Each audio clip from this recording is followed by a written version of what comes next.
The record should have started a little earlier. So we start with setting our intention. So our intention in these groups is to build a culture of empathy, and that's to create a climate of mutual authentic expression so everyone can freely express themselves in the group, and also foster mutual listening and constructive dialogue and collaborative action. So if that intention, you can, on the agenda, each of those each of those headings is a hyperlink, so you can follow back to a page to get into more detail. So does that work for everybody? We got a okay? Yeah. Okay. So we'd like to just remind ourselves of our intention. So we just light a candle to hold that intention, and let's see.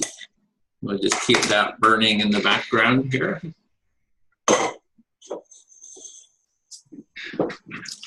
And so we want to go into just a bit of self-connection, and let me get the timer. And we're going to do like just 2 minutes of self-connection, little self-empathy, and set.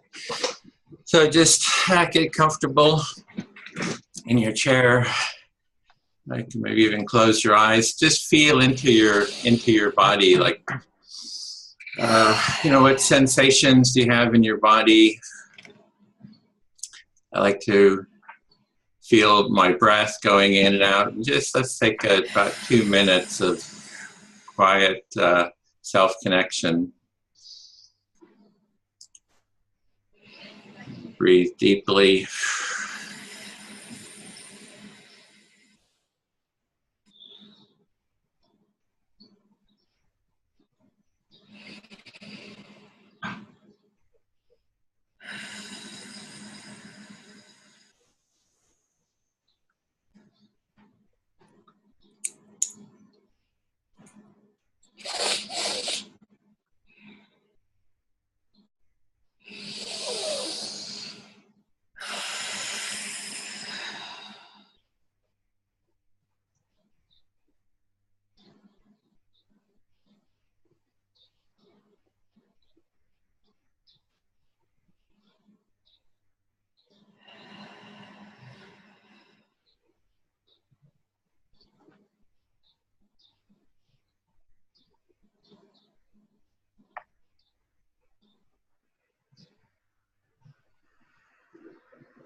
So slowly, may take a few more deep breaths, then slowly come back to be present with the group.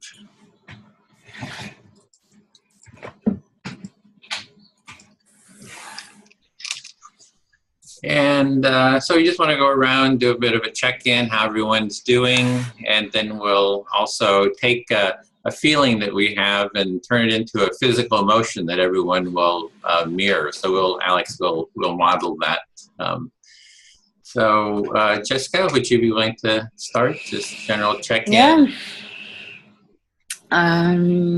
Felt great to connect like that. I didn't sleep as much as I wanted, so always having the breath always gives me a grounding feeling.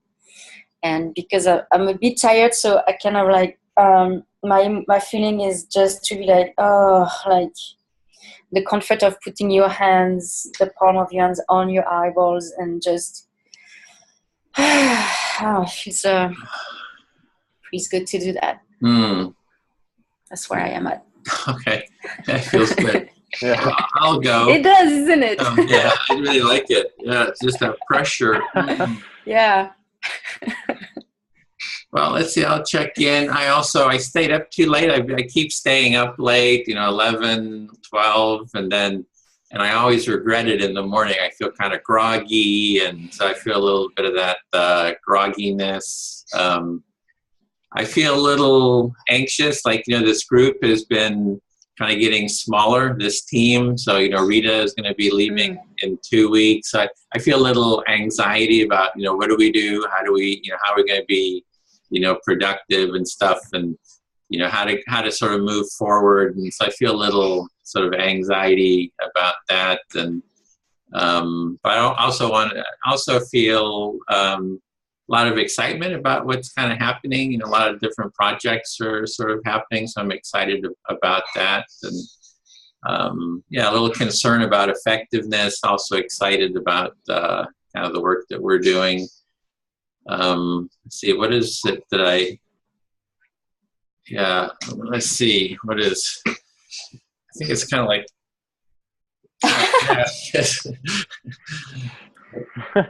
yeah, that's a good stretch. Isn't that good? We'll call this empathy yoga. Oh yeah, that feels good. Kind of constriction and then opening stretch. Oh yeah, that's good. Nice to see that. Alex? Okay. I can definitely empathize with the tiredness. Taking care of a cat right now, and it's wild and routinely wakes up in the middle of the night with a burst of energy, and then I actually have to play with it, basically. So yeah, I've been getting a great night's sleep in the last couple of weeks or so. But I'm excited to be here and to meet you guys. Nervous because I don't know how it's going to go, and I don't know, just meeting new people is nervous, nerve-wracking, but yeah, in general, like I said, I've just been like really wanting deeper kind of connection, and I've just been wanting to be around people who even care about talking about this kind of stuff, and I haven't been getting that. So yeah, I'm really just like glad to be here because of that. And what would, if you turn that feeling into emotion, what does that look like? Any one of those? You had multiple ones there. Yeah. I don't know. Okay, I have a nervousness. I don't know if you've ever seen Wallace and Gromit, but he does this thing where he's like, ooh, he's like nervous. Yeah. Like, yeah.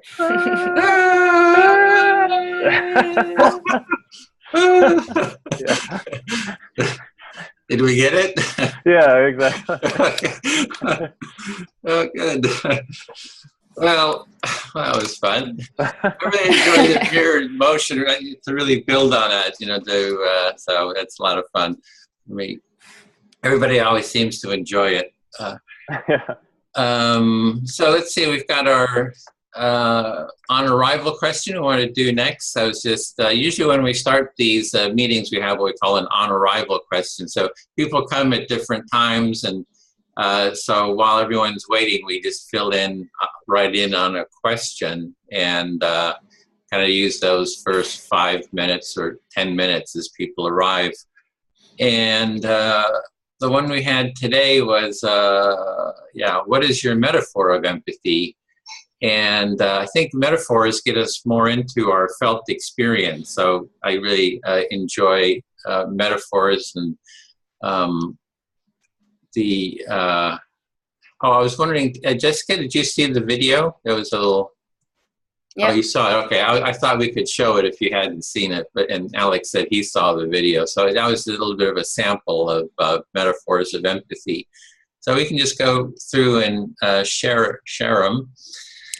So, I've played a lot with metaphors, and, the one that came to mind at the moment was the disco balls. So for me, the empathy is like we mirror each other. So just as we were doing those motions, we sort of mirror each other, and that's part of mirror neurons and kind of a deeper aspect of empathy. So I see us as sort of like disco balls, right? Disco balls have hundreds of mirrors, and we reflect the our surroundings. And when we get afraid, those mirrors kind of close in, and we stop reflecting each other. And So it's kind of that reflective component of empathy, as well as a culture of empathy is where like there's 3 disco balls here, right? Metaphorically, and we're all mirroring each other, right? And then we have mirroring of the mirroring, right? So we're sort of empathically mirroring each other, and it creates this whole culture of, you know, mutual mirroring. And if we become afraid, we kind of get isolated and don't mirror each other anymore. So that's my metaphor. And Jessica, I put an image in for yours. I don't know if that worked, but that was perfect. Okay. I really like it. Yeah, that's a hard hug I put. I like the touch, and so yeah, for me it's really this idea that I need to be vulnerable. So for me, showing my heart is being vulnerable, and then in my vulnerability, being able to stay there with the person, and the person being vulnerable at the same time. So that's why I felt a heart hug was for me the closest, I think, as I understand empathy. So it's like mutual vulnerability. Yeah, yeah, that's a nice way to put it as well. Yeah. Is there more? Or? Nope. Okay. So a hard hug of having mutual vulnerability and being able to stay with your vulnerability. Yeah, to stay present, to stay there. Not to with withdraw, no but really stay present. Stay present, and no judgment. Just like whatever's there, it's there. Okay.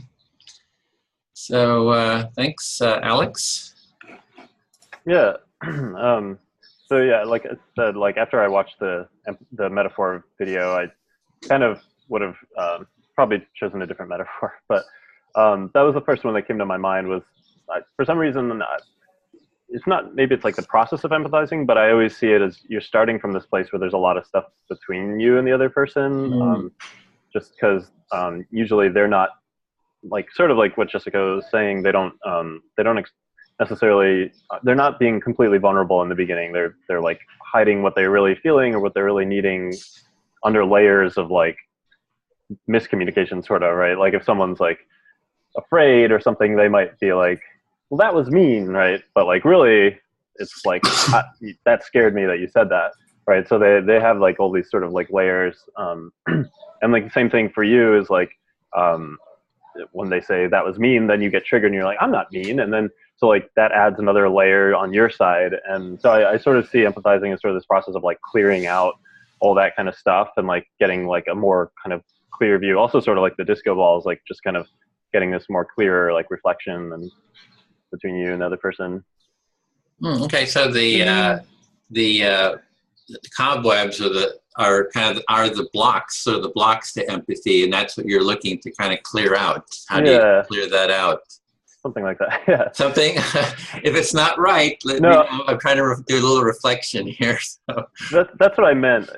But I realized afterwards that like the cobwebs aren't really the metaphor for empathy. They're like the metaphor for like the lack of empathy almost, or something like that. Yeah. Yeah, it's like what you need to clear out. You need to clear out the cobwebs to get to that deeper empathic connection. Yeah. Okay. Is there more? I think no. Yeah, I think that's what came to mind. Okay. Yeah. Oh, great. So, well, I really like metaphors, especially the visual component of it, because I think the visual kind of gets more into the felt experience and the feeling of it, and the kind of a deeper quality. So I have a lot of fun with these, and we'll put those into our metaphors page. I'm trying to collect a whole bunch of them from a different team. I really liked the ice cube metaphor also from the video. I think they should have finished it with like all the ice cubes like poured into a drink together, like mingling around. Oh, that's a good one. All put into a warm drink. Yeah.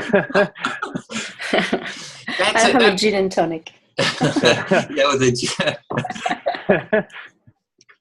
Yeah, that's something we could do as well, because that's what she did in that one. And she had two metaphors, right? She had the metaphor of the ice being sort of the block to empathy, and the warm, I think the hand holding is like the empathy.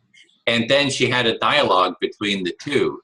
Yeah. Right. So that was, so we could like, you know, maybe we could at another time we can create metaphors for the opposite, like what, like your heart hug, Jessica, is kind of that warm empathic embrace. What's the opposite of empathy? And then we have a dialogue, you know, an empathic dialogue between the two or something like that. That could be a sort of a fun exercise. Yeah, that's interesting. That reminds me that in coaching, we call our kind of negative voices or our disruptive voices saboteurs. And often people say, oh, like kick you saboteurs out and stuff. And for me, I'm more into enter in a relationship with you saboteurs. Yeah. So it's a bit like you're saying, like having this relationship with the lack of empathy, or like what's happening when it's not there.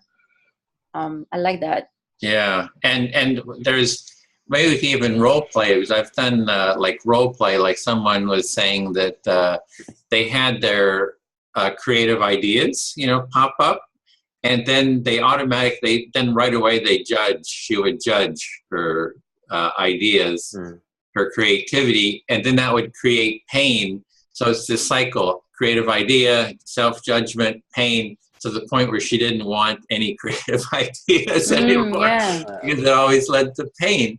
And so what we did is we did a role play where I was role playing her creativity and someone else played her judgment. And then, but we had an empathic dialogue. So the empathy would, the creativity would empathize with the judgment, and then the judgment empathizes with the creativity, and they kind of go back just like those metaphors, you know, the ice tray talking with the hand holding. That sounds fun, yeah. Yeah. So that could be a fun, so maybe we'll add that, create the, so it'd be building on this one. It's like have your metaphor of empathy and your metaphor of the block to empathy, and then let's have a visual image of both, and then have a empathic dialogue between the two and see where it goes. Yeah, mine would be like, don't clear out those cobwebs. Like I worked really hard on those. Like, yeah, okay, you really need those cobwebs. Like, trying to like empathize. Yeah, what would be the other part? If you've got cobwebs as sort of the blocks to empathy, what would be the empathy, like a metaphor of empathy? A flashlight or something to like see through the cobwebs or something. Yeah, that's good. Yeah, it's a start.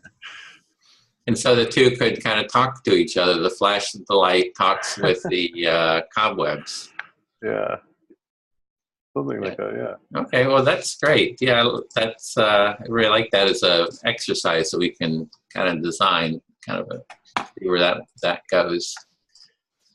So okay, then see, we've got about half an hour or so before Rita comes. So what I want to do in this meeting, so this group, you know, we started with 6 people. You know, one person dropped out, and someone had a health issue, and they dropped out, and then another person dropped out. So it's kind of been getting smaller. This is so we're trying to figure out what to do with this group and where to go. So I thought we could, Jessica, maybe just talk about that, or what do you think? Well, the suggestion last time was personally for me. Even in terms of timing, I was wondering if I could join permanently, or trying it out at least maybe the Saturday meeting, to join another meeting. I'm not sure where they are in the book, but I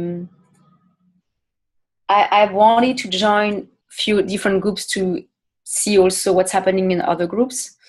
But for me, in terms of timing and availability, maybe Saturdays might be better. So,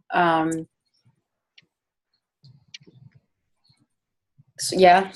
Okay. I know Rita. I mean, she's gonna say about it. I guess, and she's gonna start a new job, so she has no clarity how much it's gonna take time for her.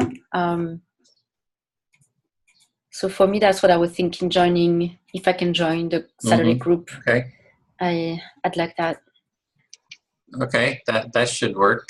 One thing, you know, at first I thought of, you know, 6 people per team group, but now I'm thinking it's good to have even, you know, more, just to have like even 8. So, and if we want to do empathic listening, we can, and we want everyone to get more time, we can divide into separate, you know, breakout groups, and a little bit less to, you know, to manage in terms of groups and so forth. So, so Alex, how are you with, you know, as you can see, this group is a little bit in flux, and we're trying to figure out what to do. How is your time and you know, availability? And so my job is remote, so my schedule's pretty flexible. I think the Saturday group would work for me. It's 9 a.m. I think Pacific time. Yeah. Mm-hmm. Yeah, I think so. I would need to go and like look at the teams again, just to see if there were any others that I would fit into. But I think that would work for me. Oh, how about Monday? Is that it's Monday at, I think it's 12 is the other group. Because that one actually we have 4 people. There's 4 to 5 in that group, so that would be kind of to get some more people in that group. Does Monday work? I'd only be able to be there for an hour because I have a weekly meeting at 1 p.m. my time, so 10 a.m. your time. Okay. So, okay, then, well, we want to make it convenient too. So it sounds like Saturday might work for you. Yeah. Were there any other groups that needed people, or?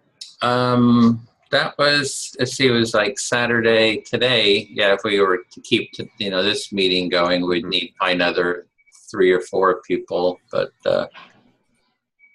so I think as Saturday sounds like we have another group that meets on Thursdays. That group is pretty far along in the book, though. Whereas Saturday is kind of, you know, we're just in the first third chapter, I think, now. So that kind of fits. Yeah, it'd be, so, okay. So, yeah, then Rita was going to be here today and then next week, and that was going to be her last time. So we were planning on meeting for this meeting and next meeting. And I guess it's like, what do we want to do? Do you want to just continue with the chapters or think about some projects? Or I'm kind of not sure what the best thing to do is. Looking for guidance, Jessica. Yeah. Insight. That's a good question. I was wondering myself, based on the survey you sent last time about who would like to do what. And I've been trying to think like how outside, so there's the commitment with the weekly meetings, but I would like to start thinking about time outside. How can, like you said, what project to work on outside those meetups?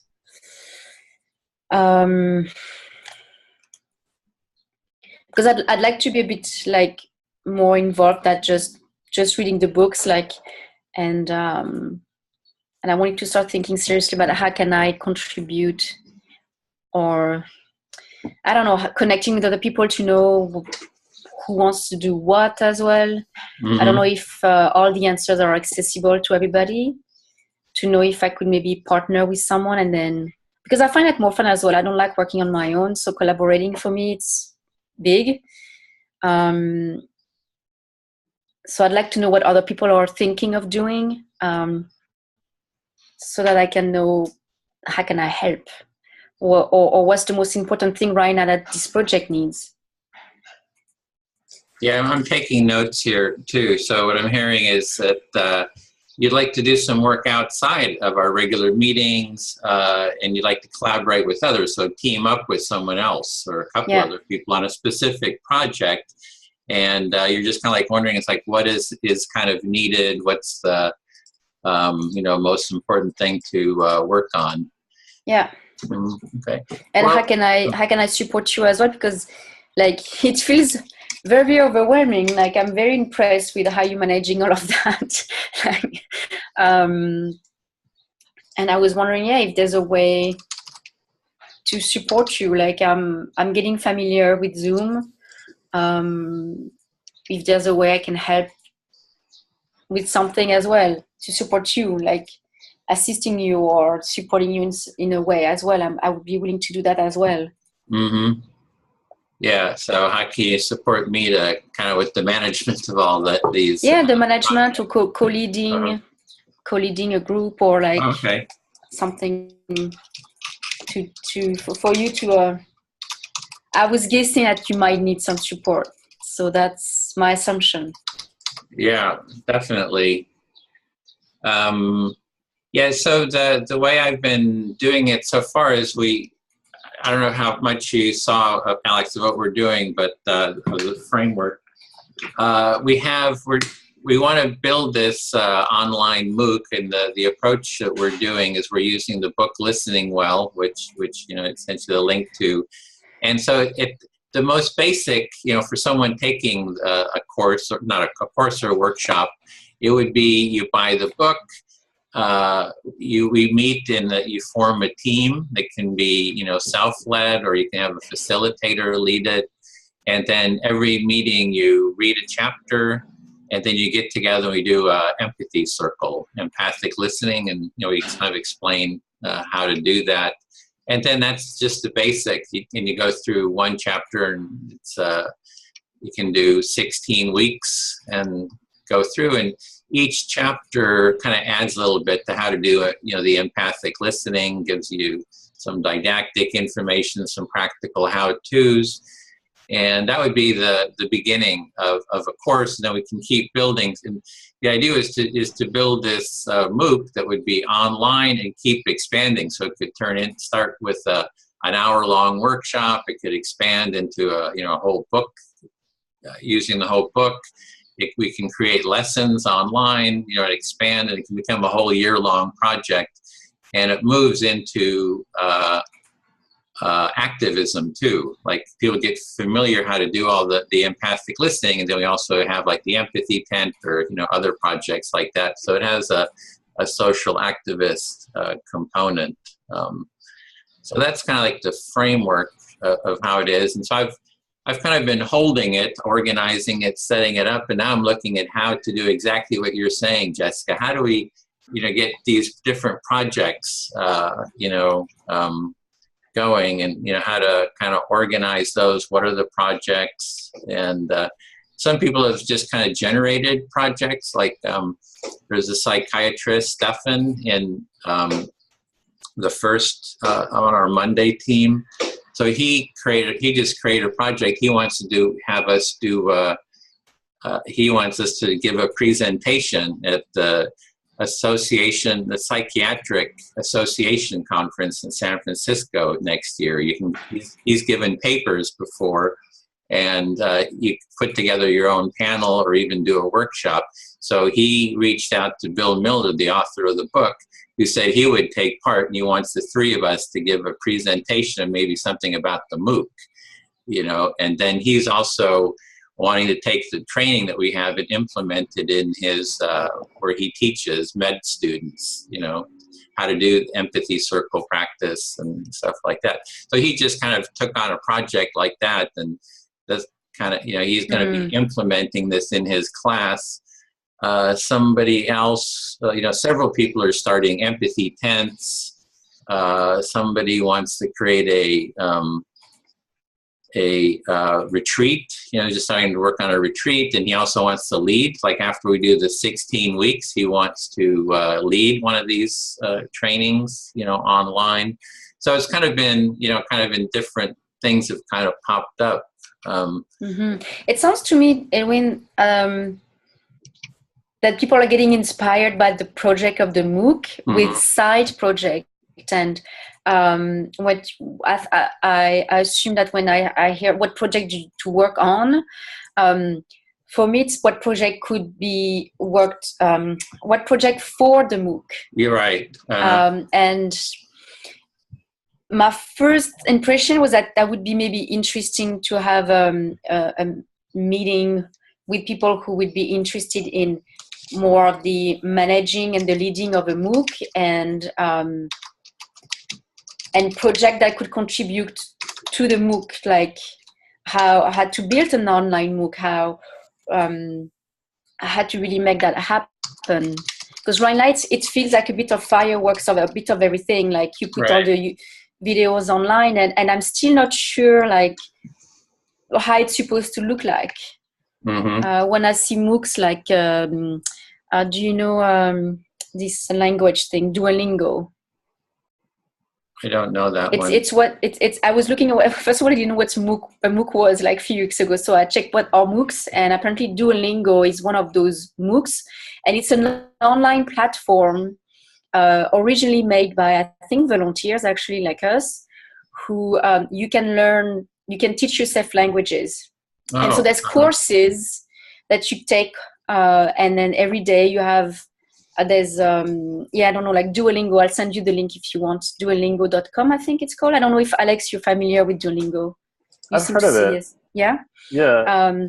It's a great platform, and it got better and better over time. And I was like trying to figure out how an empathy MOOC would look like.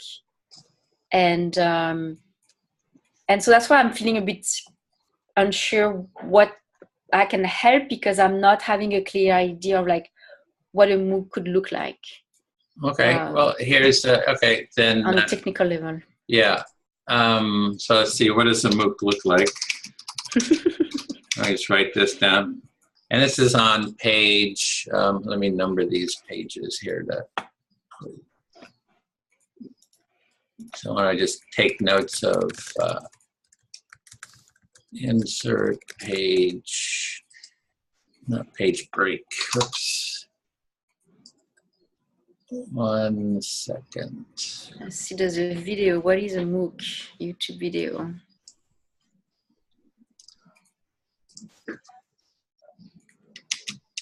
Oh yeah, Coursera. It's an online, something online teaching platform. Yeah, I've used Coursera for like technical stuff, programming. Yeah. Okay. Because I was thinking maybe we're getting into too much detail here, Edwin, so stop me if I'm out of topic. But I was thinking, before waiting to have a big MOOC ready, having some tests on platform like Udemy, is that how you pronounce it? Udemy. Yeah. Where people just put like online webinars, like trainings, but like a couple of hours or stuff like that. Or like, a few weeks of training. So already video. So there's already a platform existing where you just put your like outline, and then you put the videos and then the exercise and stuff. So it's already, maybe it could be as a trial, instead of having our own MOOC on our own platform, finding a server or a domain or whatever, to have some running tests to do on a platform that already exists. And then we see what works, what doesn't, and then we can then take that and then create our own. Oh, okay, well, that could be helpful to get an overview of the different platforms if you wanted to research that. Sure. Yeah, I like to do research. Like Udemy and whatever. This course. Where's my notebook? Yeah. I was sort of seeing a model from the human-centered design community. I don't know if you're familiar with human-centered design, Alex. If you it's out of Silicon Valley, the design community. They call it design thinking, human-centered design, or it kind of overlaps with user experience design. So it's like you're trying to design for the needs of the user. So you're and the framework, and there's a sort of community for design and the process they call design thinking or human-centered design. It's actually called empathic design too. And anyway, there's a course for that from IDEO, and they use it, and I took it several times online and used the platform. I can't remember what platform it was, but there's a whole platform. You build a community, you know, and they have the courses, all the material kind of laid out there, so I can kind of dig that one up. And that was sort of the model I was looking at, because there you build a team, and then you take the course together as a team, and you do it in person, primarily in person or online. So just wondering, Alex, how does all this sound? Kind of what's coming up for you around this?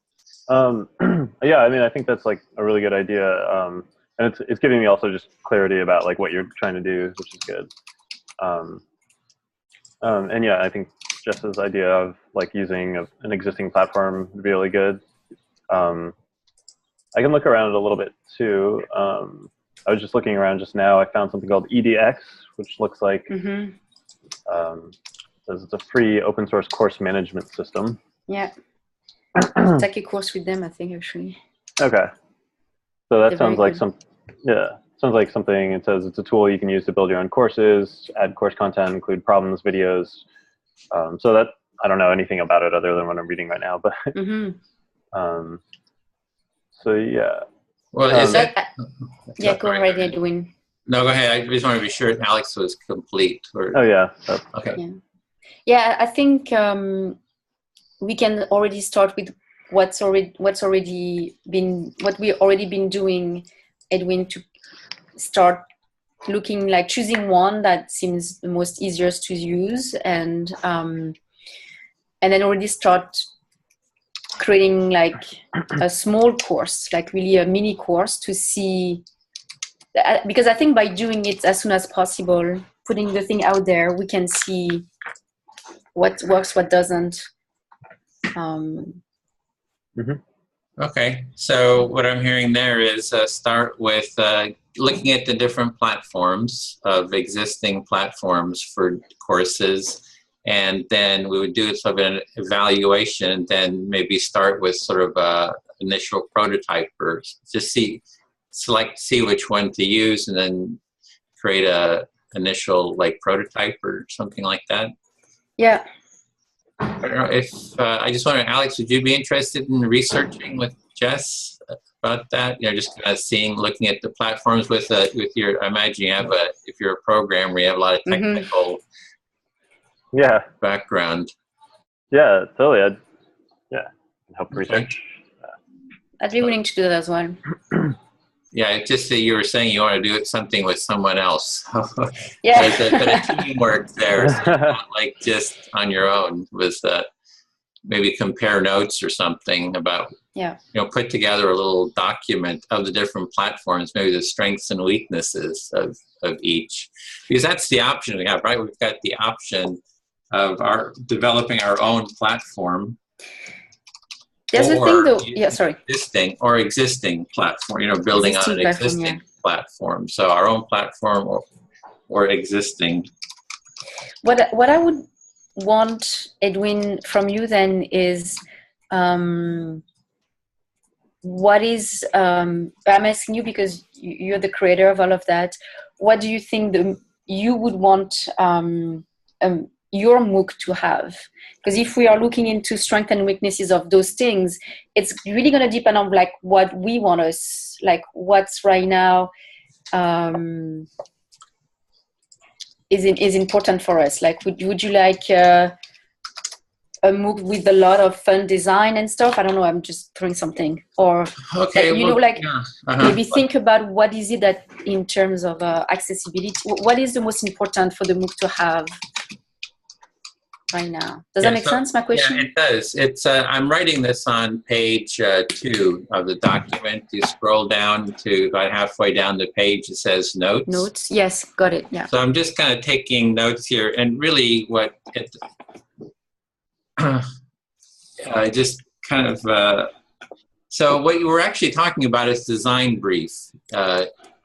I don't know if, is that something you do in programming? Do they do design briefs? I'm not familiar with it. Okay, so a design brief, let me see, is something I've been wanting to do, which is, it's like we're designing this MOOC, and we need to know what the contours of the MOOC is, right? We need to talk about, well, what is it that we want? What's the vision of it?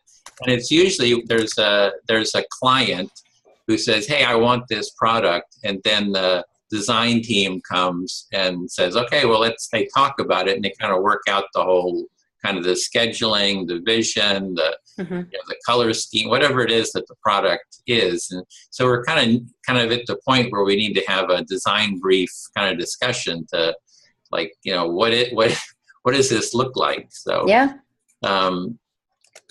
So yeah. So maybe we could just do a little bit of, I'll share what the vision is that I have so far, and we could kind of write some of that down and just see how it lands, and have a little bit of a discussion, you know, about that.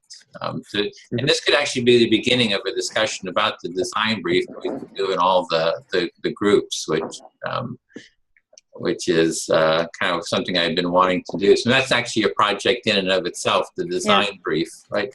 In fact, I think I had created, so let me just share this real quick. So this is our website, the the empathy training website. I'm just sharing it here in the window. So that's the home page, and then there's the section where there's every chapter of the book has a page and, you know, some material on it.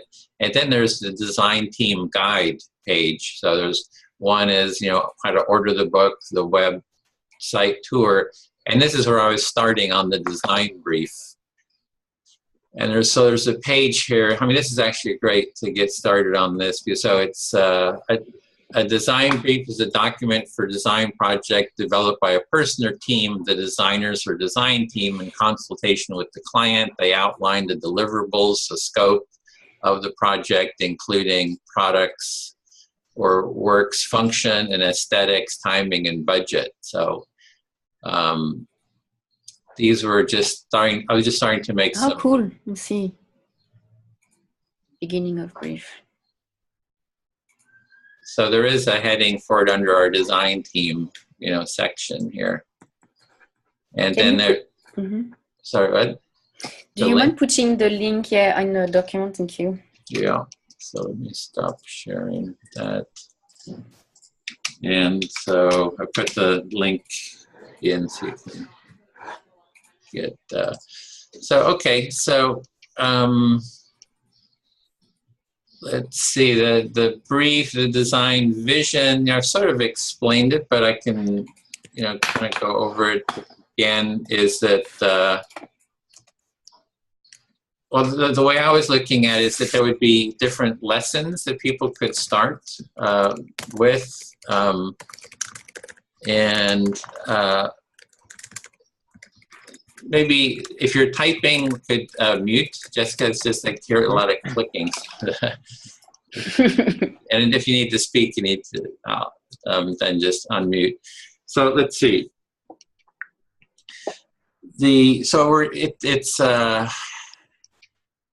I mean, the problem is I don't see a really good training online. So there's a lot of different trainings. There's NBC trainings, but there's not a really good systematic training online. And I have found that the Listening Well book is a nice, easy introduction to empathic listening. You know, kind of goes in step by step. And so that's kind of one component, is that someone can go through. They the training, they go through the book and they practice empathic listening. So a couple of components of this is, one is a lot of the trainings that are out there with empathy are sort of an individualistic empathy, right? It's like I, as an individual, become a better listener for others, and you know that will help my relationship. And that's, you know, that's important, but what's kind of missing is the relational part, so the cultural part, that we want to look at the culture as a whole, be it a culture in a family, culture in, you know, a workplace, in an organization, in a, you know, a state, a city, a town, the whole country. So what is the level of empathy in these different cultures? And there is a movement I've seen here in Silicon Valley to be thinking about, you know, your company culture, like what are the dynamics of it, you know, and so the core of the training is to build a culture of empathy, not just the individual to be better at empathy, but for creating a culture that supports greater empathy among and between all the participants. So the individual empathy is important, but it's also, you know, and you can see that perspective, but there's also the whole. How do we create this whole culture, and how do we have systems that support the whole culture? So it's part one is to have sort of a vision. We need to have a, you know, a visioning of what the vision is of where we want to go, and that the MOOC is sort of a step-by-step process for getting to that vision of a culture of empathy. And it's also wanting it to be highly interactive and practice. Like the book, it starts off with sort of a didactic component where it's just, you know, he starts, I think, chapter 5 or 6 is where the activities start. But with our MOOC, we started right off the first meeting. We learned how to do empathic listening, just the basics of, you know, one person speaks, they select who they're going to speak to, and then they reflect back what they're hearing until the speaker feels heard. Then it's the listener's turn to speak, and they speak, and then they go around. Like here, I'm doing sort of a monologue, which is, I'm thinking maybe I should get a reflection on what I'm saying. Maybe that would be a more empathic way of doing this. I don't know. But, so it's starting the MOOC. If you form a team of, you know, 2 to 6 or 8 people, and then you go through the course, doing a lot of empathic listening, and then different exercises along the way, and that you just keep going. And then you know, you can do the book, and you can keep going on, you know, afterwards. You can do the empathy tent. So it's part one is the vision of a culture of empathy. Another part is the empathy circle as a shared, you know, mutual empathic culture of its own that you keep practicing all along. So the empathy circle is, you know, kind of central to it. It's not just you do this on your own. It's that you do it in a group, and then the dialogues are all done with empathic listening, and that there's also an activist component, right? It's like a lot of this is, oh, you can become better at listening, better at communicating, and you go home and, you know, whatever. That I'd like to prepare people to get out there and actively try to promote a cultural change. Because I don't know if you notice it, but things are not looking very good in the country with at least from my point of view, you know, with the conflict and, you know, with sort of an authoritarian trend. And that we want to kind of train people to, you know, be able to, you know, foster a more empathic culture. And and that's what we've been doing with the empathy tent, you know, trying to do mediation between the political left and right, you know, not be judgmental, but really say, we're advocating for a culture of empathy, and we're willing to listen to all the sides, and we would like you to listen to each other as well as listen to us, and that we create this empathic culture. Mm-hmm. So that's... Do you want some reflection? Yeah, maybe? If you could, that would be helpful. We like get kind of monotone here. What I'm hearing and what I was able to type is you have already some ideas that, one, you already have this clear vision of culture of empathy vision. And this vision is nourishing a MOOC that you want the MOOC to be the step-by-step application of how to practice empathy.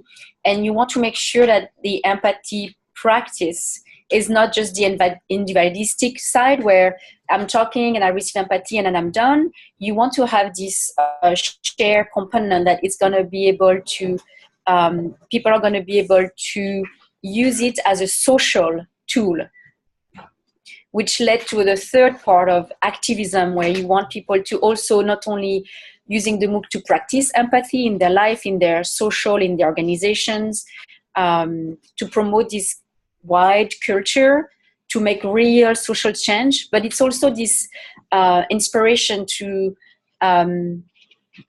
be more and more in the activist side, where you want people to take initiatives in their own community to implement empathic circle and empathic listening, reflection. Yeah, that's what I've heard. Mm-hmm. That's it. Yeah, is there more? Yeah, it's and how to it's a question of how to design design all this. Right now it's like we have 16 lessons basically by doing the book, and then we're creating. There's a section for designing more lessons, so anyone can generate a lesson. So we create sort of a toolkit of lessons. And a lesson is like a 2-hour, material for a 2-hour lesson. And so we can keep generating other lessons on top of the 16 that we already have.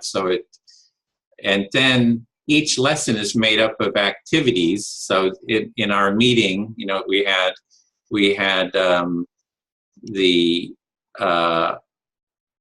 or maybe I could even speak to Alex to get a reflection from Alex, if you'd be willing to reflect kind of what you're hearing.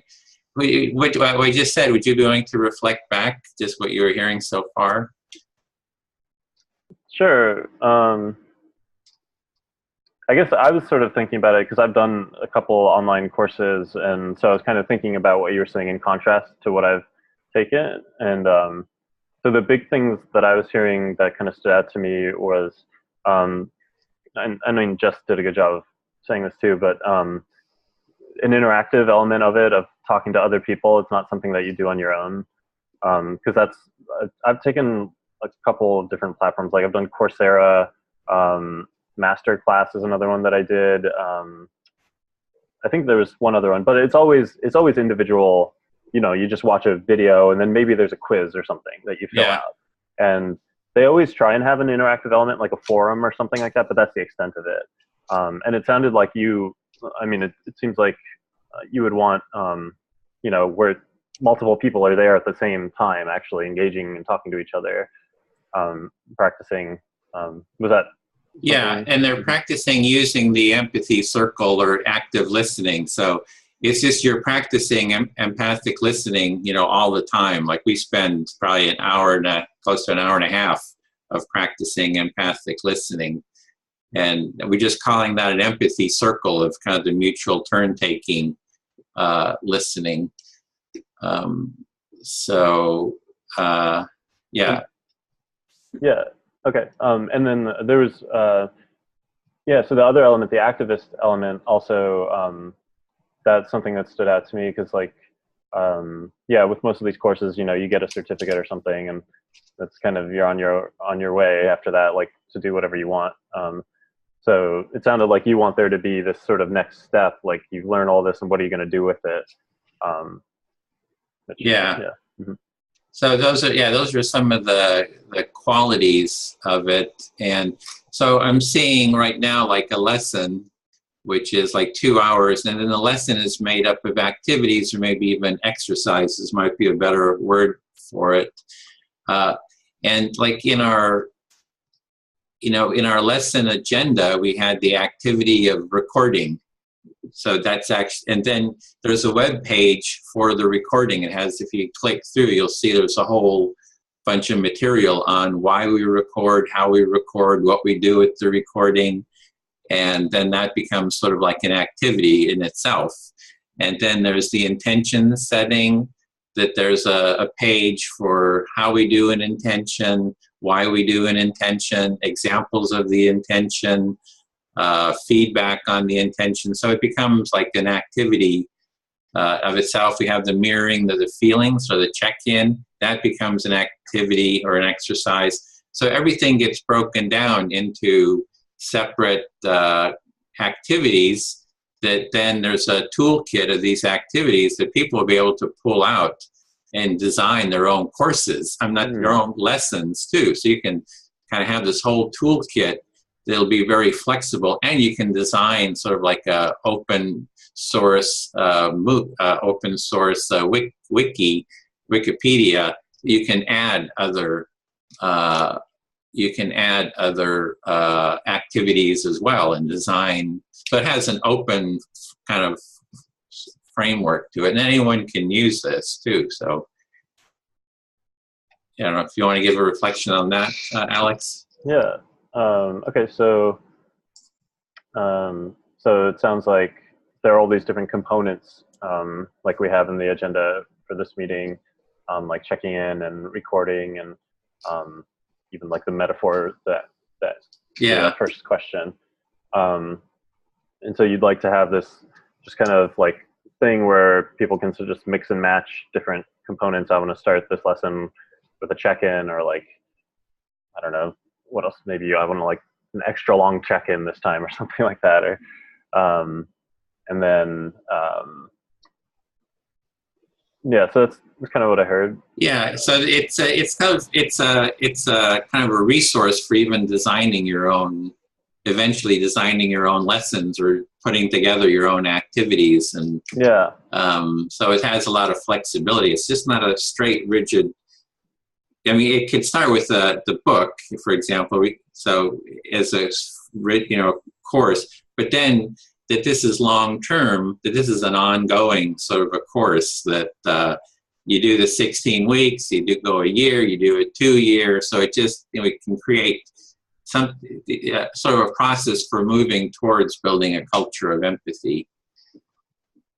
I have sort of a question. I don't know. Mm-hmm. Yeah, sure. So for each one of these components, would there be some elements like in the actual design of the UI or something to kind of, show that that's what we're doing right now? Like, if there was a check-in, maybe there could be like a bunch of buttons that you click for different emotions or something like that. Like, as opposed to it, always, if it was just this conversation between people, then you have these different components, but there's not necessarily something that's like saying we're doing a check-in now. It's just like, because it's always going to look the same, right? It's always going to be just people talking to each other. So I wonder if there should be some, interactive element in the UI as well to sort of kind of keep people focused on like, now we're doing a check-in, now we're doing like the analogy question or something like, I don't know. Yeah, so what I'm hearing there is like having a way of sort of saying we are now at this stage. We are now at this stage, and you can even have a little, thing across the screen that says we're doing this. Yeah. And sort of a heading so you know in which section you're in. Yeah. Yeah. To kind of make it so the structure feels a little bit more like substantial, I guess. Yeah. So those are the kind of, it's sort of an open design right now. So we're looking at whatever works. So those kind of ideas is something to definitely, create a prototype and test it out. Mm-hmm. I did, if you, let me just quickly show this. So, here was the beginning of the lesson agenda, and here I made like a headings list. So if you click on this, that takes you to the concept of a headings page, which is a little bit like you're talking about. And I create a slideshow, and it's like, so this was at the beginning of each section. We could say, okay, we are now in the intention setting. Yeah. Right. Mm-hmm. Now we're in participation invitation. So usually a lot of times when we start the video, we start with an introduction to anyone watching this to come join us. Okay. And so we call that participant. And then there's mirroring feelings. And then etc. on arrival questions. So it's a little bit is a sort of a heading of what you're meaning, right? That you know when we're starting a section, and you have some. Is that kind of what I'm? Is that? Yeah, that's what I was saying. Yeah. Okay, cool. Jessica, I just want to check in with.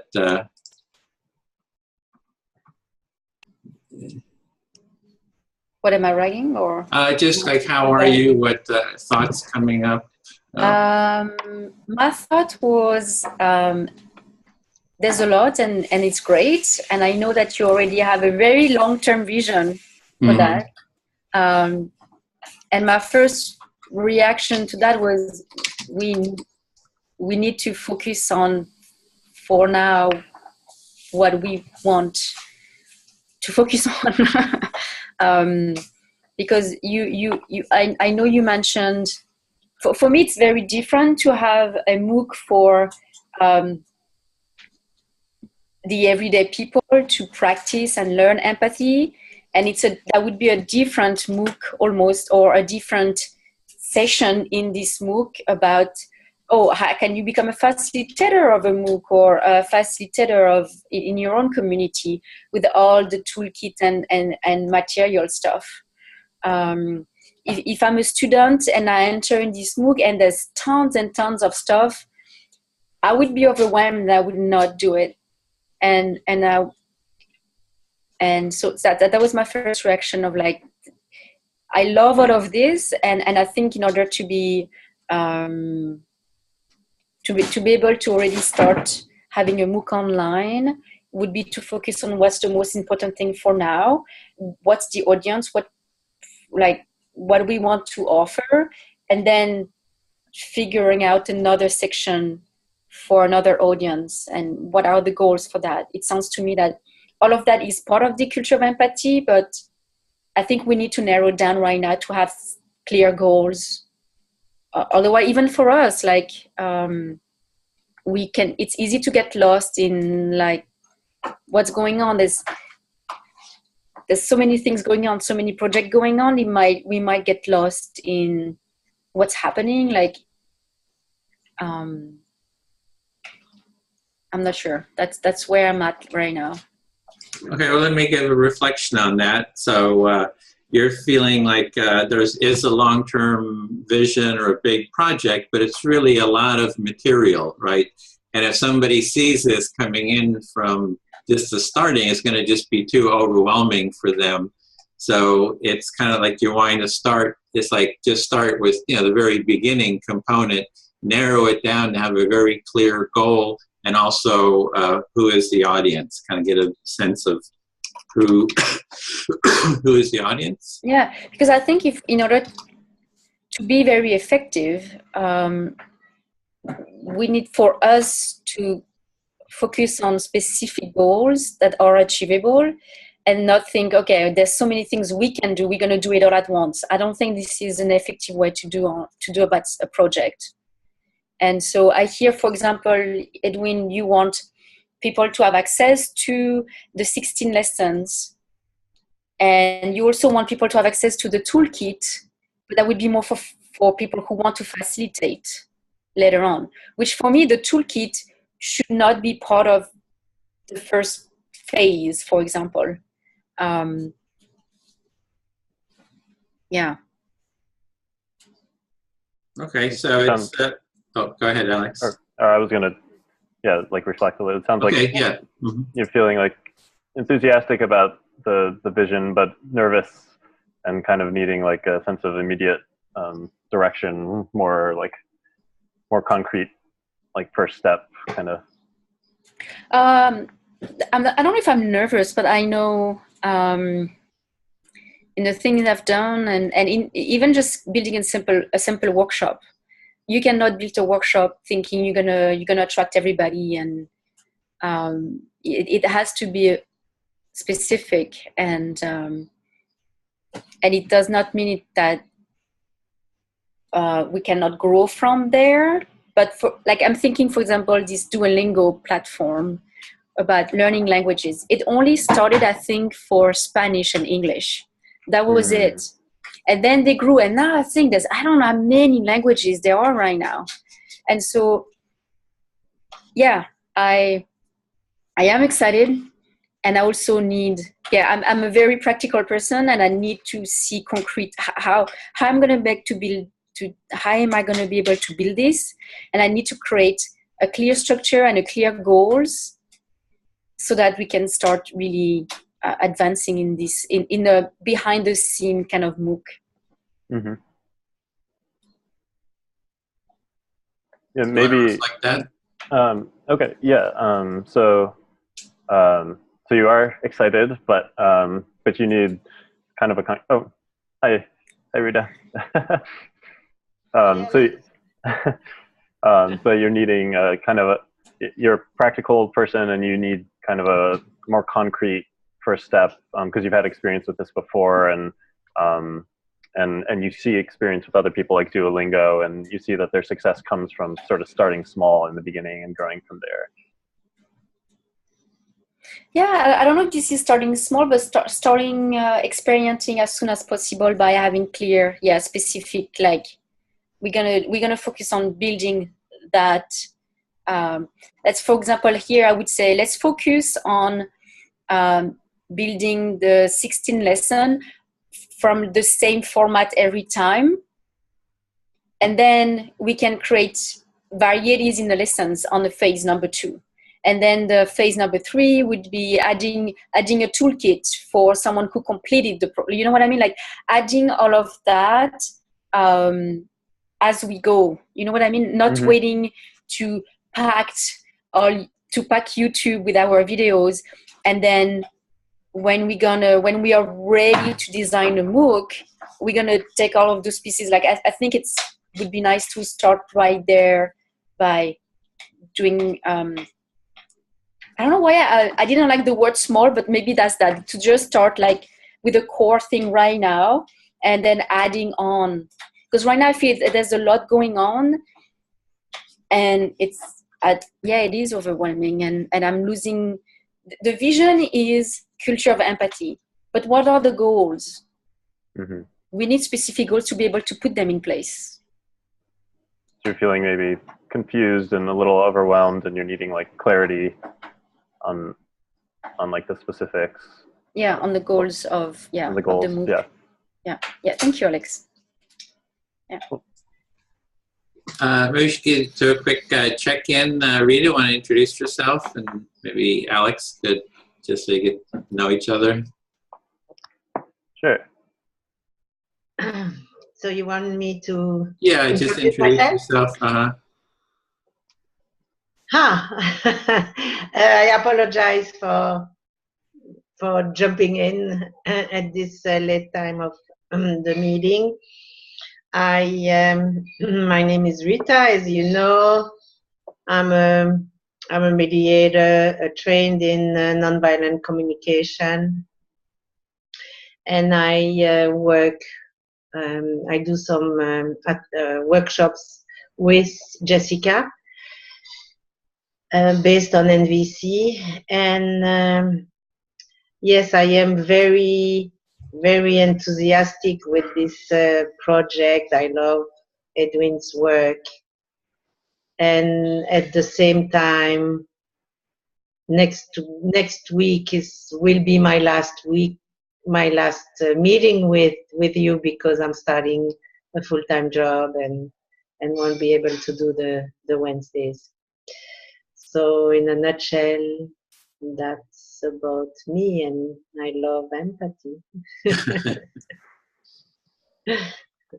Cool.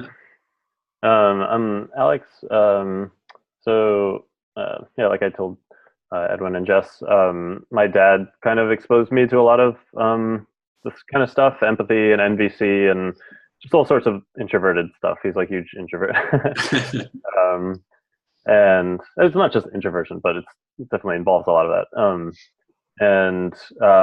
don't know, he moved away a few years ago, and I'm sort of living on my own. I feel like I'm sort of having a more adult life sort of now, and just finding that I'm like needing a lot of the stuff that I was getting from him when I was closer to him when he did live here, and just not finding it in my work. I do cybersecurity programming, so it's like very, very logical and not emotional at all, and so just needing a lot more of that. And I've been kind of reaching out and trying to find a community like this one to kind of fill that need. So I've been really like excited to hear about what you guys are doing, and I saw the empathy tent video on YouTube, which I just thought was like really cool.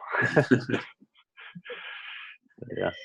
Oh, great. So, we're on page 2 of the Google Doc, and we're working on it's actually page 3. It's working on sort of the design brief. So the concept of the overall MOOC. We're looking at a design brief is, when people get together to discuss what is the nature of what we want to create, what's the vision of it, what are the specific aspects of it, what do we want to work on, and so forth. So we're just having a sort of a loose empathic listening discussion about that. And I've been sharing the vision and some of the ideas, been getting reflections, getting feedback, and we're taking notes about that. And Jessica just mentioned, it's it can get overwhelming, and so with Jessica, I think I see sort of 2 parts to this. One is that we do have the vision, which is in a very simple terms is a culture of empathy. It's like, it's easy to say, there's got a lot of material on it, and of course it just keeps getting deeper and deeper what that vision is, and how, and so we don't want to overwhelm people. So yeah, it's like starting with phase 1 is just a simple 16 lessons. The website that we have is sort of the designer's site, right? It's where all the stuff kind of it's all messy. It's slowly being developed, and so to develop a website that a potential participant in the workshop would take, that's easy, just very simple. All this other stuff is sort of hidden, so that they don't feel overwhelmed. And we just kind of work on focus, on phase 1, which is to develop the 16 lessons. And then how do we create those 16 lessons would be, I kind of hold the whole chaotic part of it, but also want to be able to zoom down to the, the specifics too. And that is, so you want to reflect that, what you were hearing? But, me or Rita? Yeah, maybe you, since I was kind of directing it to you to begin with. Me? Yeah, Jessica. Yes. Yeah, so you're saying that you that you are very clear on the vision, and you also want I don't know if this is agree, but you can see that had the need to get into the specific and narrowing down, and I'm guessing this is where you actually need the help of like, okay, how can we make that happen? And you want everybody to pitch in, and yes, we do need to make sure that it's accessible and not overwhelming for everybody, and so that could be usable and successful. Yeah. So I do see that phase 1, and that's what I'm kind of hearing you're wanting to work on, is phase 1. And phase 1 is, first we need to see the platform. Like, we do want to create sort of a phase 1 platform that's out there that would be an interface for anyone to take part, that would want to take part. And we need to see, and that's what you're wanting to work on, is you and Alex, is finding the possible platforms that we could build on, or we build our own, and kind of explore that. Phase 2, part 2 of that would be to create the prototype of the 16 lessons. And I think another first step would be the empathy circle. I see the empathy circle as a very core component of this, because we're sort of taking the empathy circle is a little culture of empathy, right? We're doing mutual empathic listening, we're building a team, we're building, we want to create that empathic culture within our team. And how do we keep deepening that? And sort of by going through the book, we've been, deepening the connection and learning more about each other. So I see one of the first things is to create like a little video introduction of how to do an empathy circle. Right now we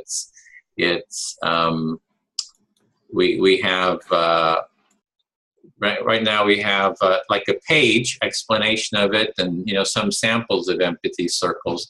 But to create a empathy circle, maybe a 4 or 5 minute video where we go through, maybe even a little animation or some samples. Like I was imagining, we have 4 people, like we have here as an example. We demonstrate, person A1. The speaker speaks to B. We show how it goes, and then the transitions. You can have time limits. You can, that would be one of the, I think, first kind of things to create is a little, and can keep, yeah. So you're saying that as a way to narrow it down, I was suggesting this idea of focusing first maybe on just the 16 lessons, which each lesson would be a very similar one. So keep it very simple, using a platform that already exists out there. And when you say prototype, I'm not sure what you mean, like the prototype for each lessons, like you mean like prototype as like yeah, it would be the 16 lesson prototype. And so a prototype is just something quick and dirty that we just get started with. A prototype is just a quick and dirty something, so we have something to work with and we keep building on. And this is what I was sort of seeing what we're doing as a prototype. We're just getting started with something and kind of learning by doing it. What I meant was not the definition of prototype. What I was asking was prototype of the MOOC itself, when like the prototype of like trying the MOOC, or prototype of like for each lesson that would be the same same prototype. Oh, I see. I was meaning the whole prototype. In the whole 16 lessons. Okay, thank you. But what you're talking about is about a lesson. I call it the format. Framework is better, yeah. Framework. Framework. It's what you're saying is design like a consistent lesson framework, right? It's to start with, for example. And I see that you are thinking the empathy circle as a core component in inside the framework. So you would want to have at every lessons us do an empathy circle. Yeah. So yeah, that's just a suggestion. Like I was just giving an example of how I would envision getting it started right away. Because right now, like everything is online and stuff, but it's not really, people can access it, but people don't know about it. And there's no, like, I'm looking quickly on Wikipedia, a MOOC, and they say, there's decision that needs to be made in terms of, do we want to be completely free of charge? Like, when the deadline of putting something online, like, are we going to give any certificate in the end? Is it self-paced completely? Do we want instructors? And there's a lot of small decisions to be made. But I think the sooner we just, like you said, do a prototype, make up something, the sooner we'll know where this MOOC could go. Do you want to reflect, Alex? I see you nodding your head. I'm picking on you.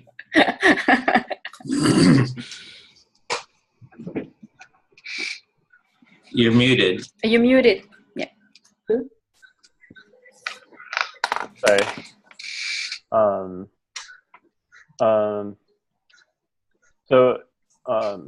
I guess so. It sounds like there's like a lot of little decisions that maybe like you're needing. Like if we took some baby steps, or like if we just started with a prototype, that would help us answer some of all these little questions that are coming up. So that's sort of what you'd like, is you'd like us to just kind of experiment quickly so we can start to learn more about all these different little elements of it, like having instructors or charging money or something like that. Yeah, and yeah, exactly. We will be forced to think of those things and then know right away how to address. Maybe we'll realize that doing empathy circle at every lesson might not be useful for people, and so we could take the empathy circle as a whole thing on their own, maybe as an example. So yeah, here the next step for us is to, Alex and I kind of, which seems pretty fast because I think there's not that many right now of MOOC, but looking out about platforms that already exist. What's the, what are those requirements to be part of a platform? What are the strengths and weaknesses, you said, Edwin? And yeah, and how can we, how can we join one? Is there any fees? What do we need to know to use that, and select one and then start from there?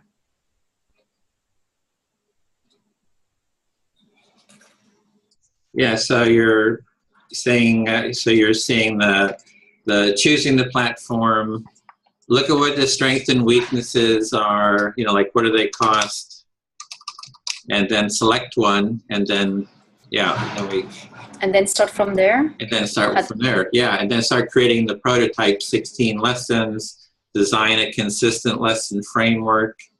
And I was putting the video, create a, intro video as one of the projects, but, down the line.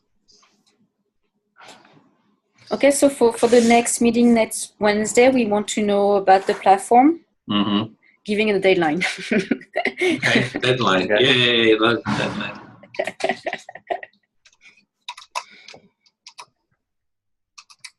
Next week.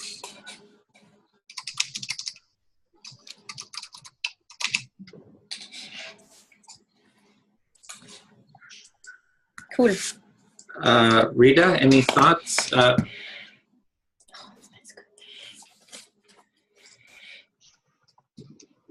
No, I'm a bit, thank you for asking. I'm a bit overwhelmed with where the conversation is. I'm just trying to get into the energy of the conversation. So I'm getting that you are looking at the practical aspect of, okay, we've been talking about this thing for a few months maybe, and now let's do something concrete. Let's start this MOOC.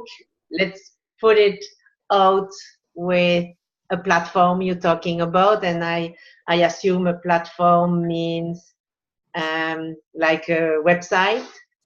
Is that what you mean by platform? Yeah, the platform, there's different sites that support MOOCs that have like a MOOC framework to it that you can create a course on it. So we're trying to see, do we use one of those, or do we design our own, or maybe, so trying to figure where do we place this first MOOC, our first course. And so I'm also hearing that you're trying to just kind of work your way into the discussion, try to understand what it is that we're doing. You've kind of come in and we've already had a big discussion, so you're just trying to kind of familiarize yourself with what we're talking about. And and I find it. Thank you for getting that back to me, Edwin. So I'm really sensing. We have been working on the background. You have all that stuff on your website. It's chaotic, as you have said. It's overwhelming. There is nowhere for someone that's coming and saying, "Oh, I want to know something more about empathy." They wouldn't know where to start, and you want to put it all now in order and a graduation of understanding. I see. Yeah. Very well. So you're getting a sort of a sense of what we're doing to You. Yeah, it's a lot, huh? So, yeah, so No. we have, what? It's neat. It's Yeah. exciting because this was, I suppose, your original vision, and you're getting there. Yeah. So it's in terms of the chaos or whatever, I feel pretty clear about it all. It seems very coherent to me, but I can understand, coming into it, it takes a while to work into the different aspects. And it's sort of been emerging. The groups have just been sort of doing the MOOC, right? They've been doing the course. And now we're kind of, it's like people are trying to chomp at the bits like Jess, like, oh, well, let's start creating something, which is great because that's where the energy is and the motivation is going. So I'm excited about that. So we can start doing some real planning and creation, of the different aspects. So yeah, so I think we've got that. We've got sort of a to-do list, the initial part. One thing I was wondering, Rita, is even if you can't meet on Wednesdays, can you still be part of the group or meet on a different day? Or I was just wondering, what I mean? You could even do might be interested in some projects sort of during the time you have available, or is it kind of your job sort of overwhelming, all time consuming, or just kind of wondering where you were with Thank you for asking. I have to say, I'm not very clear on what will be. One thing I know is that over the summer I will not be available because as well as I'm starting work. My grandchildren will be here for the summer. They will be going to day camp, and so that doesn't give me any free time. So anything I would be able to do would be starting in September. Okay. I want to be involved. This culture of empathy is really close to my heart. Okay, great. Yeah, so it's an ongoing process. So people can step in and step out according to their time ability, and so that's perfectly great. Also, you're saying I'm not atypical. It's something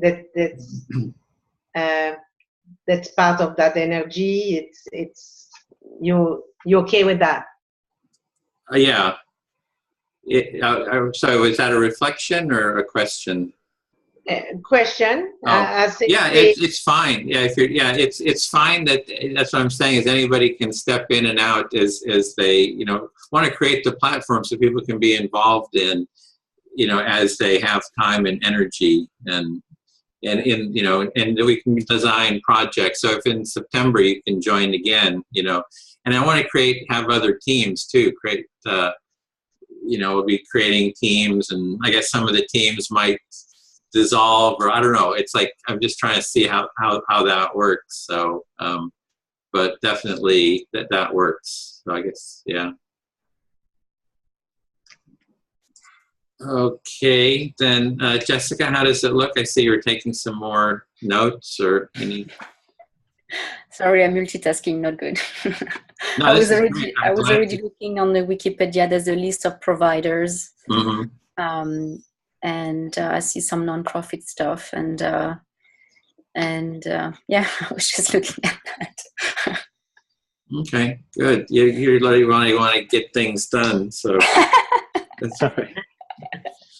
I guess I do like clarity and concrete steps, and until now I felt kind of like I knew we were building on the content, but I was my lack of clarity of what this could look like was getting in the way of enjoying, and I'm feeling excited to get something started to know how it's going to look like, Yeah. So how does it feel? So it sounds like it's getting some clarity. You got some specifics to kind of work on and some projects. Yeah, okay. I know we're going to do some research. We're going to create a document. We're going to put what we found, and next week we'll decide what will be the best next few steps. So I like that clarity. Okay. Alex, just check in. Just like general Yeah, just check in. How does it sound so far? Yeah, I think I share like Jess's feelings a little bit. I know, like for me personally, I've had personal projects in the past where I get very excited about them, and I kind of find the vision expanding and expanding, and it ends up just sort of running out of gas because I take a step and then I plan 10 more steps, and I can never get to the point where I actually feel like I've accomplished something. So yeah, I do like I feel like inspired by your vision, Edwin, but I do feel I feel nervous sometimes when it's a lot kind of very big visions without well, I was feeling a little nervous, like maybe the next steps weren't, well, for whatever reason I was feeling nervous. So you're feeling a bit nervous, and because let me just reflect. That you see that like a vision gets too big and then kind of dissolves, sort of. It's like there's without sort of a concrete aspect. Yeah, in my experience, it feels like you can never win the race, sort of. Like you're running and the finish line is getting moved farther and farther away from you, or something like that. So you never reach a point of completion where you feel good enough about it that you can then say, like, it gives you the juice to take the next step. You know, so this idea of these like phases and kind of having very concrete plans, you know, for the first phase, I think that gives me some sense of like certainty, like about, okay, that's a very concrete thing that we can do, and so yeah, that sort of helps me feel like less nervous. Okay, so you feel nervous when it's like it's never sort of ending, but if there's sort of like milestones along the way and you have a sense of completion, then once you have that sense of completion and satisfaction of the different milestones, it feels like it's sort of moving. And and I also really appreciate the idea of like experimenting quickly, like Jess has been saying, because that's another thing that I've encountered where people will plan a lot, and I'll do this too. We'll plan without actually experimenting things, and then when you actually go to do it, it feels like half of the things you planned were a waste of time. And not to say that you shouldn't plan, but yeah, I do think like one of the best ways to learn is just to try it. Like, a lot of times. So I feel like I'm glad that that's sort of a shared sentiment, is like, let's try stuff. And I appreciate you like even starting this prototype, Edwin. So you appreciate sort of learning through prototyping instead of just keep planning and planning. Just do something, test it, try it out, and then learn from that. So it's sort of like learning by doing. Yeah. Oh, cool. Well, that comes out of the human-centered design. Something I learned. There's actually, I'll send. It would be good to. Let me share that with you. I think I have a website. I've done these different projects with around human-centered design framework, and I actually, that's a whole other thing. I sort of see what we're doing as sort of a front end to the human-centered design framework. I haven't even talked about that yet, but there's a site here. Actually, I'm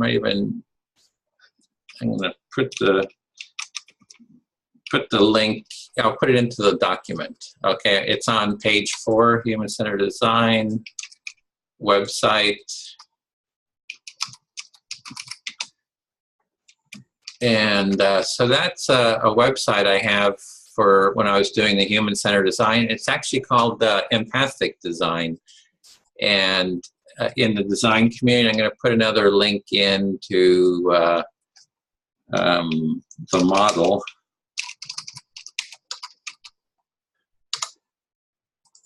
And let me bring it up. So let me just share this, because this is the time that we have here. Is it's something that we will get into later. I don't want to kind of overwhelm everybody, but I think you kind of appreciate this. So this is the Empathic Design website. So I'm modeling it. So this is a design framework that comes out of Silicon Valley and some of the top design companies. And this process is really kind of taking over Silicon Valley, as well as it's, there's at least 40 schools in the Bay Area that are using this, you know, K through 12 schools. And Stanford, they have a center, they call it the D School for Design. So this is about how you design anything. So it's like they say here, design thinking starts with empathy, uses collaborative, participatory methods, repeating all 5 steps of the process as many times as needed to achieve a complete solution. So this is the framework of the design.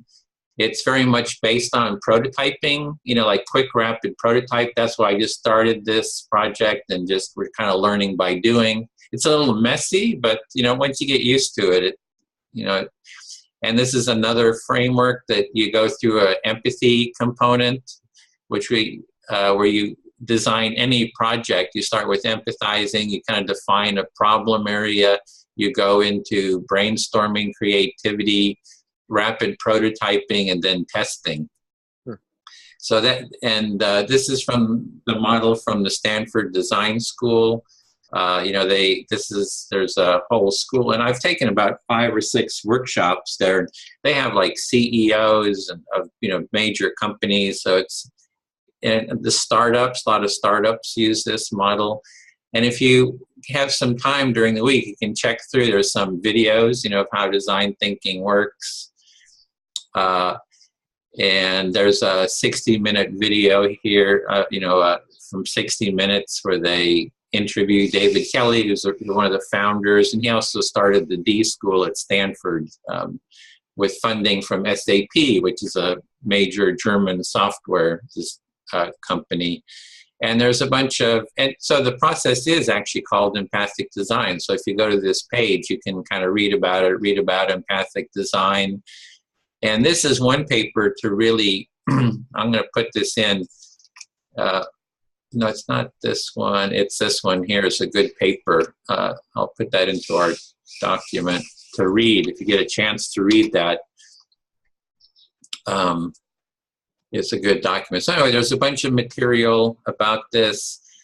I've led a bunch of workshops using the design, you know, process, and there's a whole bunch of samples of the workshops over here that, and they're also recorded. So anyway, I just wanted to introduce that, because we're kind of using the design process, and even the way that they do their courses is sort of a team-based. You form a team, the team works together on a project, and then they have these manuals here, which I have printed out.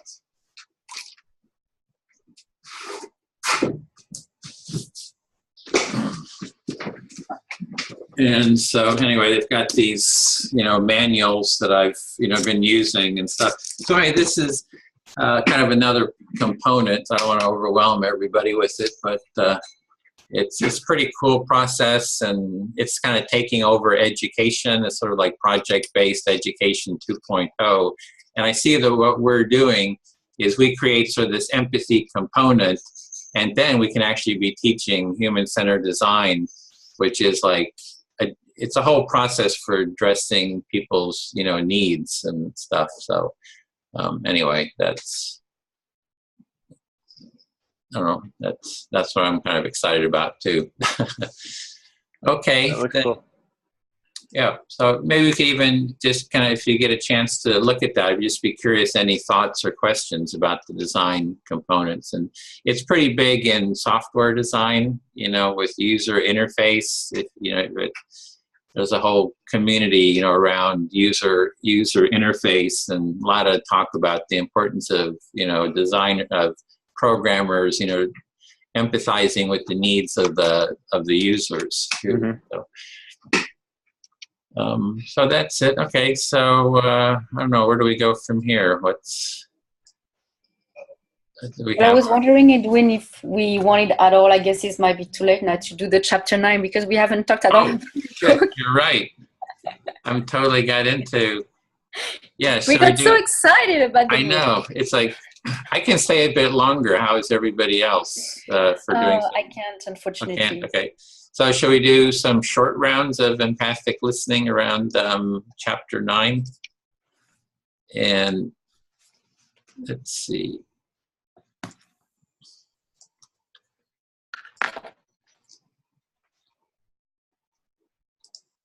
Let me just bring it up here. Do a quick.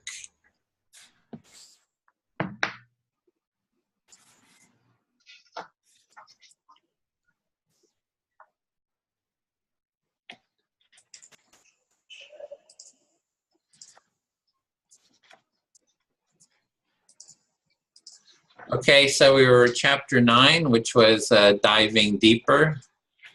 And he starts off with, it takes two to speak the truth, one to speak and another to hear, from quote by David Thoreau.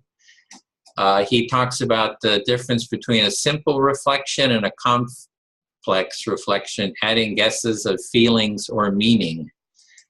And he uses this model, which there's what the speaker means, what the speaker says. We'd seen this model in a previous chapter where he talks about where things can go wrong is at each of these steps here, what the listener hears, what the listener thinks the words mean. And in this chapter, he's adding the reflection component, which we've already been doing. And so it's active, yeah, it's accurate empathy and reflective listening, fine-tuning, choosing your words, understanding and overstating analogies, the music. So that was, Jessica, do you want to start since you're in select who you'd like to speak to? So we're just going to the empathic listening for maybe just short rounds since we only have like about 12 minutes. Do you want me to talk or you want me to listen to you? Yeah, you talk. Sure. I can talk to Alex. What about this chapter? I didn't realize we were in chapter 9, and I read it a while ago, so I had to go back. And well, I find it very simple, and that in order, like, to understand that there is variation, there is subtleties in our way to reflect about, like he's talking about the fine tuning and what adjective we're adding at it. That seems a bit unfair or a little, and using analogies, and he calls it the music. I don't actually have much to say about it. I just like, yeah, okay, that's good. Got it. It just brings a bit more awareness of something we already do, I think, and putting words in that. Okay, Alex, you can just reflect back and sort of an empathy circle component here. Okay. So it sounds like, so it made you like more aware of I guess the subtleties of reflecting and talking, and how using like an adjective or something like that can add like a judgment to it. It could be like unfair or something.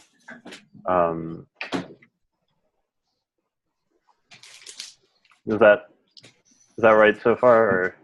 Or, not necessarily adding the judgments, adding the adjective. So that's interesting that you use the word judgment. Mm-hmm. He's talking about some words reflect the intensity of what the speaker is saying. So I like your actually the fact you use the word judgment, because what is the difference then? Because we are making, as the listener, when we reflect back, we are making a choice of, oh, it sounds like in the example, for example, like you're a little nervous about what's going to happen. So it is actually a judgment. But yeah, that makes me think what you're saying. Is it just the certainty of of pointing out something that we felt as a listener and making a guess for the person, or is it actually a judgment? Or maybe it's both. Mm-hmm. So you're feeling like intrigued and sort of like curious about what the role or effect of these adjectives are and whether or not they're a judgment or something like that. Yep. Okay. Thank you. Cool. So you can select one of us, Rita or me, to speak to, and we'll reflect whatever comes up for you. We need to be sort of short, maybe about 3 minutes at max. Okay. I'll speak to you, Edwin. Okay.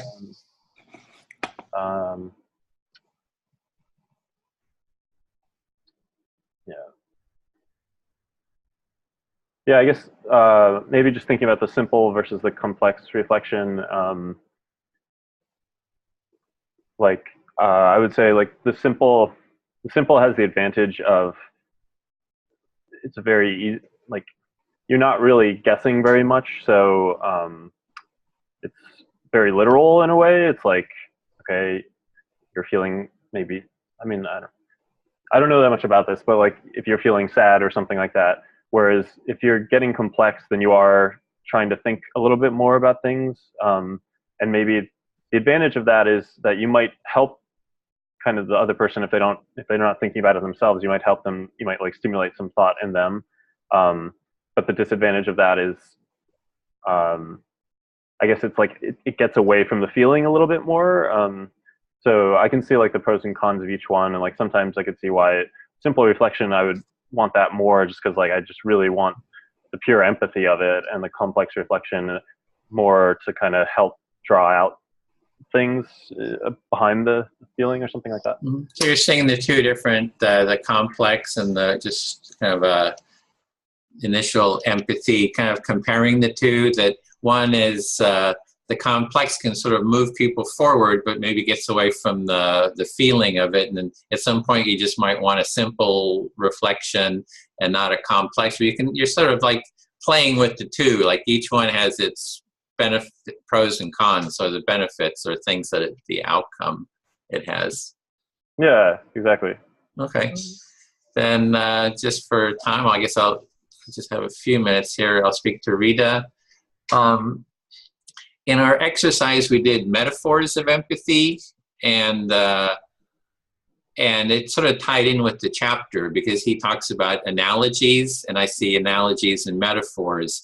So I would like to be able to do more with like trying using metaphors in the reflection, like I don't know, something like with what Alex said, like could I have thought of a metaphor of, what you're saying is like there's a ping pong or something, that's to reflect with an analogy. I think it would be interesting to kind of dig in, try to use more metaphor or analogies of what someone said, and just kind of experiment with that. So I just found that part interesting.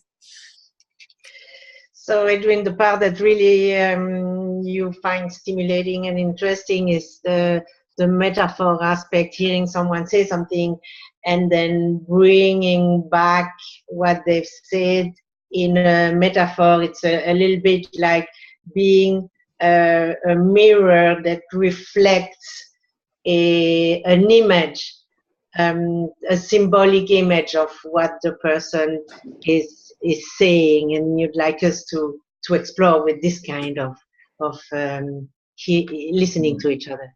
Yeah, except not that everybody has to do it, just that I'm kind of interested in it. So. Oh, you're saying you want to experience that. Yeah. You want to. Not putting it on to you. So I feel heard. Thank you.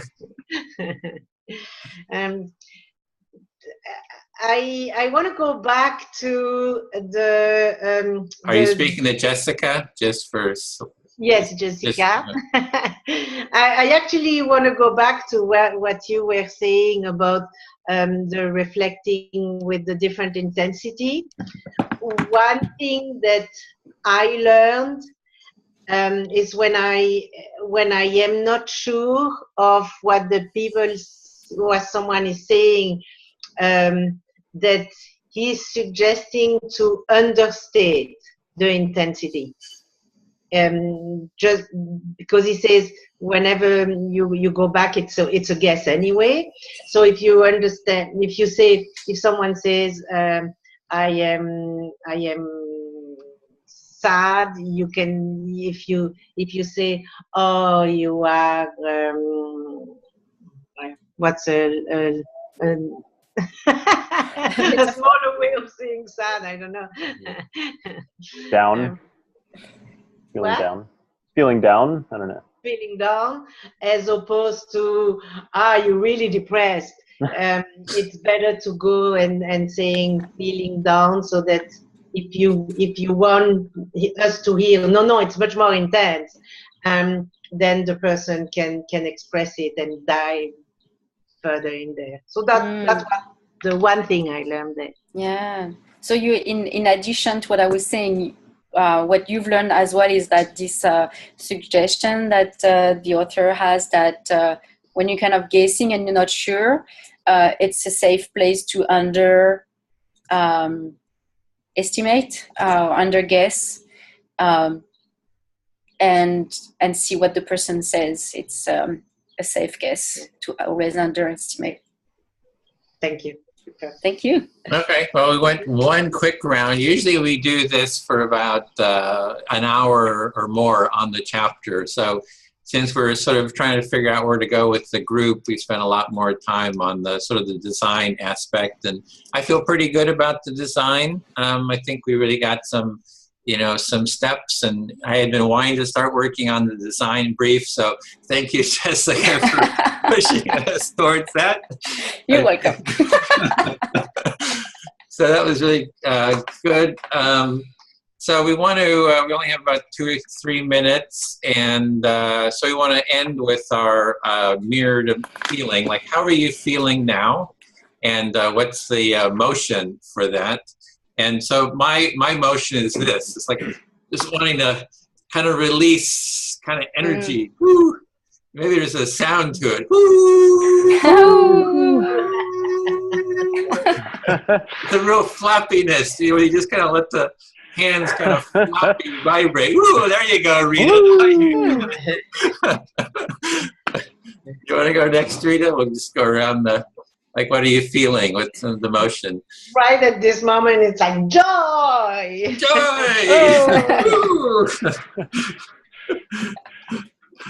Okay, Jessica? For me, it's like, ooh, I'm excited and a bit scared to fuck this up. Oh.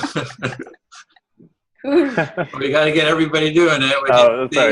Yeah, you got to check. It's when you're doing it, you got to check that everybody's got the energy or not. Okay. And you can correct them too. Say, no, that's not quite it. Everybody was great. Okay, Alex. Oh man. I don't know. I'm just feeling like good, like just like empathy. that was me just thinking out loud, but. Maybe like just like it's like a massage, sort of like an emotional massage. Just feels good, like spending some time empathizing and stuff like that. Feels good. Oh, nice. Well, it was a really delight to have you take part. So glad you're joining us, and we'll continue. We'll meet next week again, and I don't know if you're wanting to join us Saturday, either or both of you. I will be able to join Saturday if that's okay with you. Yeah. So you too, Alex, if you're wanting to join the Saturday group, 9 a.m. Pacific. And so we had set our intention, which was to foster a culture of empathy. So we want to take that intention, we want to take it with us and blow it out into the world. And from where we are in the countries, Canada and US, take a deep breath and blow.